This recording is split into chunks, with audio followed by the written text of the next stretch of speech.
Good morning. आज हम plant tissue या पादप ऊतकों के बारे में डिस्कस करेंगे। स्पेशली मेरिस्टेमेटिक टिश्यू या विभज्योतक का जिक्र करेंगे। सबसे पहले बच्चों, आप जानते हो कि कोशिकाएं जो होती है वो पादप शरीर की स्ट्रक्चरल एंड फंक्शनल यूनिट, संरचनात्मक और क्रियात्मक इकाई होती है और कोशिकाएं मिलकर ऊतकों का निर्माण करती है।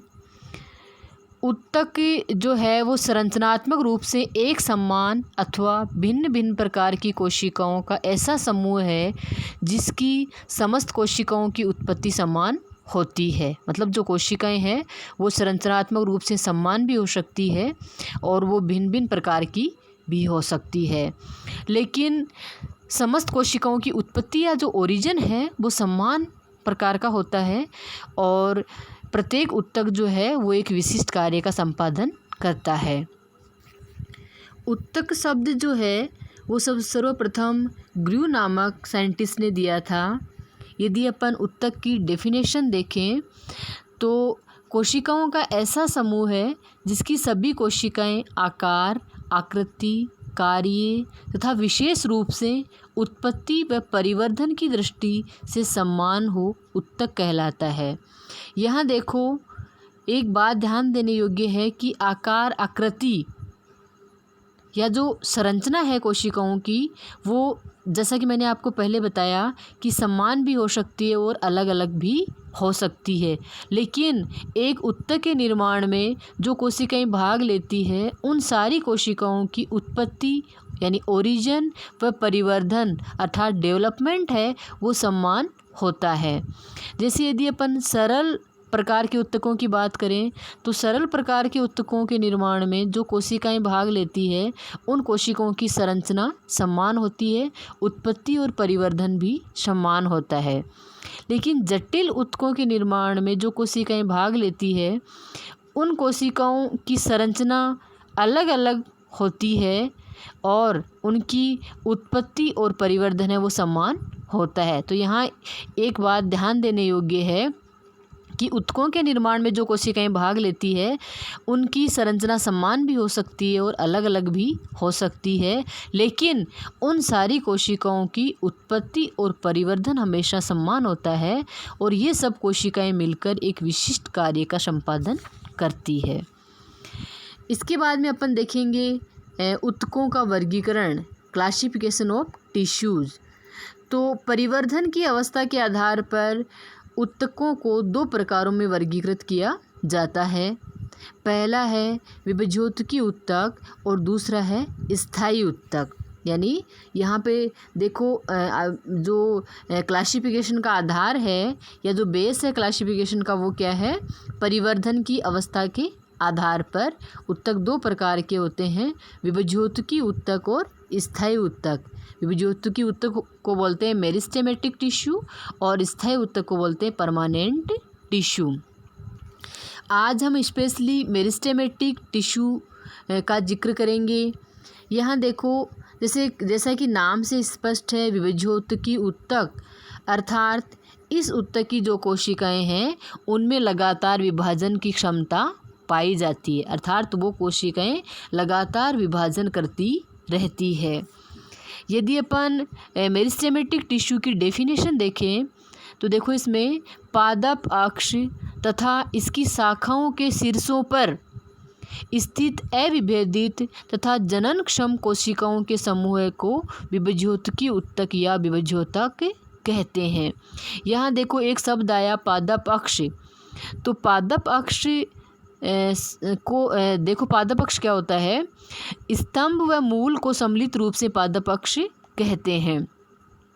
तो विभज्योतक कहाँ पाया जाता है, एक तो पादप अक्ष और इसकी शाखाओं के शीर्षों पर, अर्थात पादप अक्ष में स्तंभ और मूल के शीर्ष भाग पर और इसकी शाखाओं के शीर्षों पर।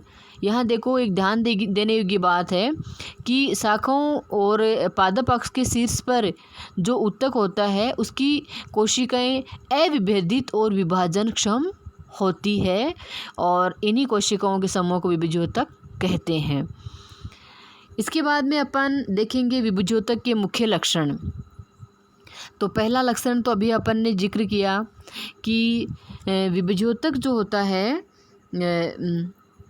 उसमें उसके निर्माण में जो भी कोशिकाएं भाग लेती है उन कोशिकाओं में पुनरावर्ती समसूत्री विभाजन करने की क्षमता होती है, यानी रिपीटेटिंग माइटोटिक डिवीज़न करने की क्षमता उन कोशिकाओं में पाई जाती है।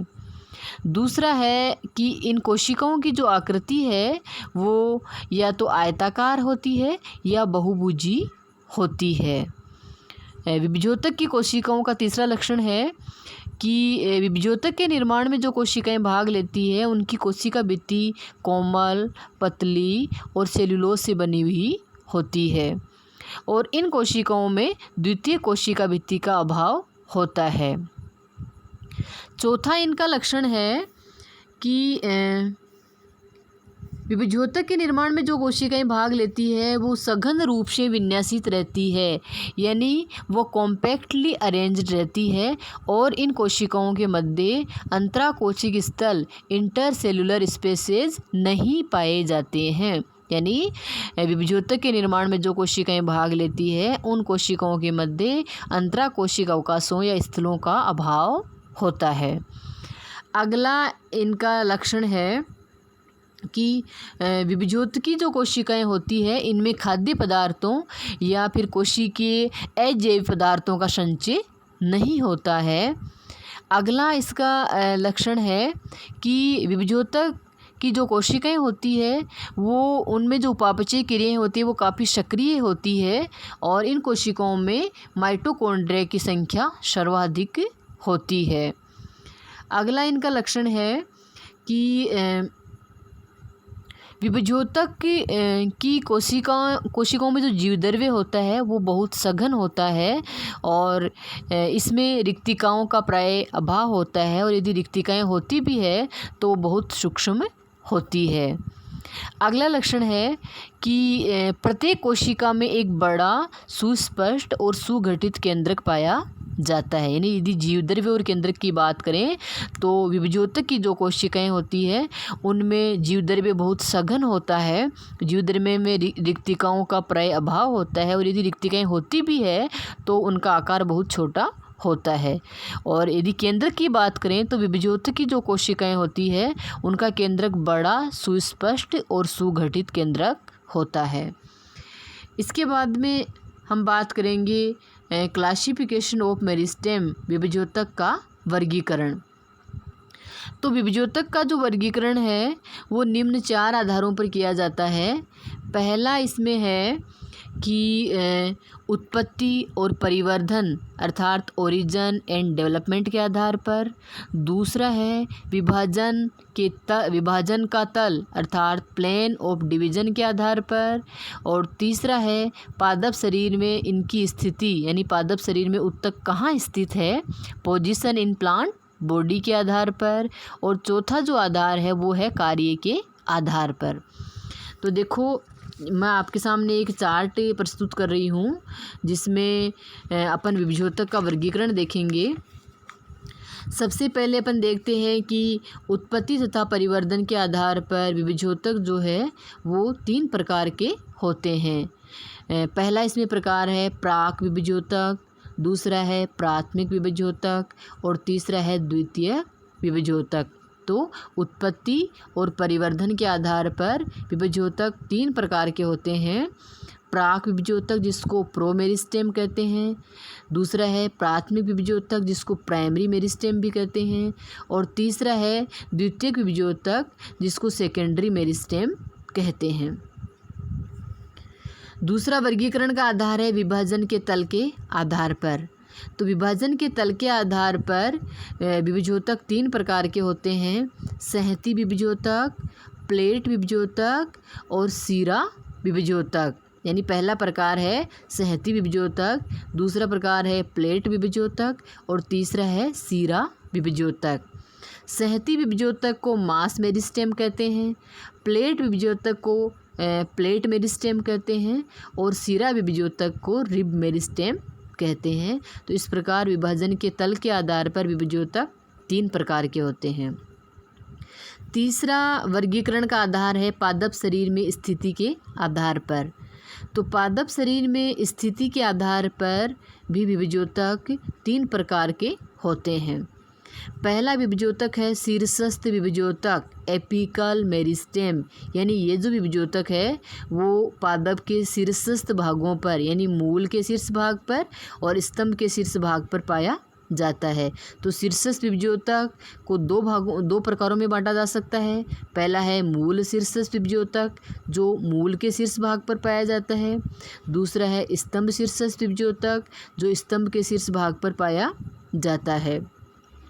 मूल शीर्षस्थ विभज्योतक को रूट एपिकल मेरिस्टेम कहते हैं और स्तंभ शीर्षस्थ विभज्योतक को स्टेम एपिकल मेरिस्टेम कहते हैं। दूसरा स्थिति के आधार पर दूसरा जो विभज्योतक है वो अंतर्विष्ट विभज्योतक या इंटरकेलरी मेरिस्टेम और तीसरा है पार्श्व विभज्योतक या लेटरल मेरिस्टेम।